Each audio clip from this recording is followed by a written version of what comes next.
tingnan nga natin kung totoo nga yung chismis na nakapag-airdrop daw si S26 Ultra sa kahit anong iPhone cellphones. So, ito yung iPhone ko.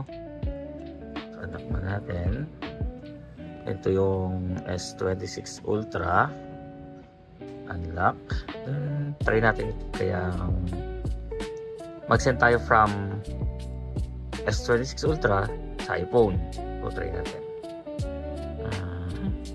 Try natin ito. Okay.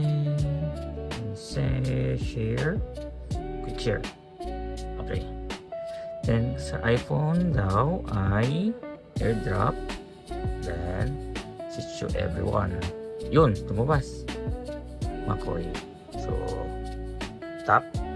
Yun. Nakakapag-airdrop nga. Lupit. So, try naman natin from iPhone to Samsung S26 Ultra. So, from iPhone to sa S26 Ultra, hanap tayo ng image. Yan. Yan. So, share, airdrop. Then, sa Samsung, yung quick share niya,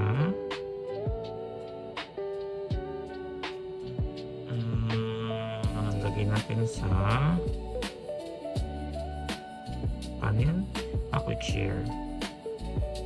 So, open natin yung quick share. So, quick share ito. Quick share. Then, receive. Okay, yun. Lumabas na. Ultra. Yun! Lupit! Ayan, nagsad na. Ayan. Nice. Nice S26 Ultra. Legit. Wala na boundaries.